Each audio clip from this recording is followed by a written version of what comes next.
नमस्कार साथियों, आज 27 दिसंबर 2025 की बड़ी खबर सामने आ रही है ईपीएस 95 पेंशन को लेकर। और ये खबर हर पेंशनधारी के दिल से जुड़ी है। आप सब जानते हैं कि हम पिछले कई सालों से ईपीएस 95 पेंशन बढ़ाने की मांग को लेकर आवाज़ उठा रहे हैं। अब हालात बदलते नजर आ रहे हैं। सरकार की ओर से महत्वपूर्ण संकेत मिले हैं जो हमारे संघर्ष की जीत की तरफ पहला कदम हो सकता है। इसलिए साथियों, अगर आपने अब तक हमारे चैनल ईपीएस 95 नेटवर्क को सब्सक्राइब नहीं किया है तो अभी सब्सक्राइब करें, वीडियो को ज़्यादा से ज़्यादा शेयर करें और हमारे इस आंदोलन को हर पेंशनर तक पहुंचाएं, क्योंकि ये सिर्फ एक खबर नहीं, ये हमारी उम्मीद, हमारा संघर्ष और हमारा हक है। ईपीएस पेंशन हक न्यूज़। सरकार ने 2025 तक ईपीएस 32 पेंशन बढ़ाकर 10,000 रुपये कर दी। कर्मचारी पेंशन योजना ईपीएस 32 भारत भर के लाखों कर्मचारियों के लिए सेवानिवृत्ति सुरक्षा का आधार रही है। अपनी शुरुआत से ही इसने एक महत्वपूर्ण सुरक्षा कवच प्रदान किया है, जिससे ये सुनिश्चित हुआ है कि पेंशन भोगियों को सेवानिवृत्ति के बाद एक स्थिर आय प्राप्त हो। 2025 के लिए ईपीएस 95 पेंशन वृद्धि की घोषणा के साथ पेंशन भोगी अपने मासिक लाभों में उल्लेखनीय वृद्धि की उम्मीद कर सकते हैं। ये विकास उन सेवानिवृत्त व्यक्तियों के जीवन की गुणवत्ता में सुधार का वादा करता है जो इन पेंशन पर बहुत अधिक निर्भर हैं। इस लेख में हम इस वृद्धि के विवरण, इसके निहितार्थ और पेंशन भोगियों के लिए ये कदम क्यों महत्वपूर्ण है, इस पर चर्चा करेंगे। ईपीएस 95 और इसके महत्व को समझना। ईपीएस 95 को संगठित क्षेत्र के कर्मचारियों को पेंशन लाभ प्रदान करने के लिए कर्मचारी भविष्य निधि संगठन ईपीएफओ के एक भाग के रूप में शुरू किया गया था। कर्मचारी भविष्य निधि ईपीएफ, जो एक मुश्त सेवानिवृत्ति बचत है, के विपरीत ईपीएस कर्मचारी की सेवा के वर्षों की संख्या और वेतन के आधार पर मासिक पेंशन की गारंटी देता है। ये मासिक पेंशन सेवानिवृत्त लोगों के लिए आय का एक महत्वपूर्ण स्रोत है, खासकर उन लोगों के लिए जिनके पास नौकरी छोड़ने के बाद आय के कोई वैकल्पिक स्रोत नहीं है। ईपीएस 95 के तहत पेंशन राशि की गणना एक सूत्र के आधार पर की जाती है जो पेंशन योग्य वेतन और पेंशन योग्य सेवा वर्षों को ध्यान में रखता है। समय के साथ मुद्रास्फीति और बढ़ती जीवन यापन लागतों ने सरकार के लिए पेंशन राशि में समय समय पर संशोधन करना अनिवार्य कर दिया है, ताकि पेंशन भोगियों को वास्तविक आय में नुकसान न हो। 2025 में पेंशन वृद्धि की घोषणा। पेंशन भोगियों की मांगों और जीवन यापन की बढ़ती लागत के मद्देनजर सरकार ने 2025 से ईपीएस 95 पेंशन राशि में वृद्धि की घोषणा की है। ये समायोजन आर्थिक कारकों, मुद्रास्फीति दरों और ईपीएफओ की वित्तीय स्थिति पर सावधानीपूर्वक विचार करने के बाद किया गया है।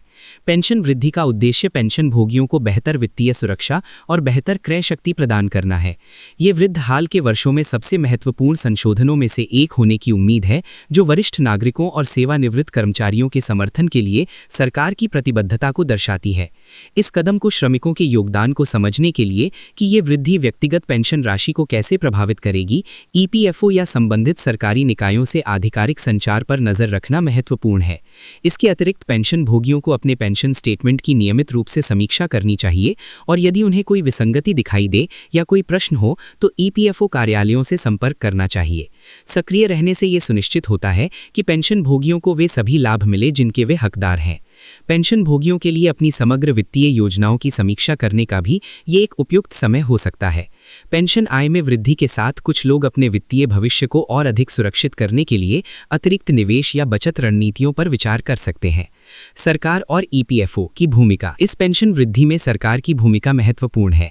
समायोजन की आवश्यकता को पहचान कर और उन्हें लागू करके नीति निर्माता सामाजिक कल्याण और आर्थिक न्याय के प्रति अपनी प्रतिबद्धता प्रदर्शित करते हैं। इस योजना के प्रशासक के रूप में ईपीएफओ इस वृद्धि को कुशलतापूर्वक और पारदर्शी रूप से क्रियान्वित करने में महत्वपूर्ण भूमिका निभाता है।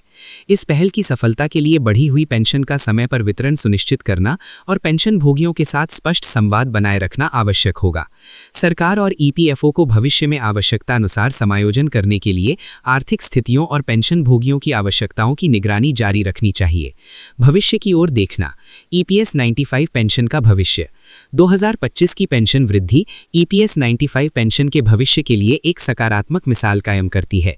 ये बदलती आर्थिक वास्तविकताओं और जनसांख्यिकीय रुझानों के अनुसार पेंशन नीतियों को अनुकूलित करने के महत्व पर प्रकाश डालती है।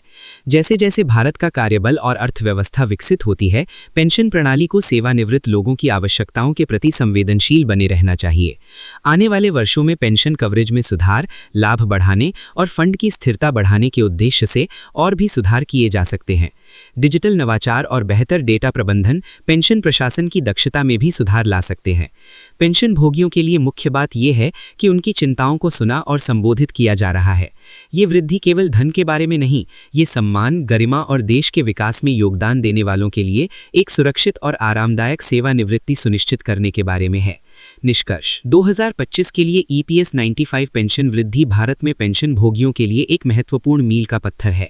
ये बढ़ती जीवन यापन लागत के बीच अत्यंत आवश्यक वित्तीय राहत प्रदान करती है और सामाजिक सुरक्षा के प्रति सरकार की प्रतिबद्धता को पुष्ट करती है। पेंशन भोगी अब बढ़े हुए मासिक लाभों की आशा कर सकते हैं, जो उनके जीवन की गुणवत्ता में सुधार और वित्तीय चिंता को कम करने में मदद करेंगे। ये वृद्धि एक सुव्यवस्थित पेंशन प्रणाली के महत्व को भी रेखांकित करती है, जो वर्तमान सेवानिवृत्त लोगों की आवश्यकताओं को फंड की दीर्घकालिक स्थिरता के साथ संतुलित करती है।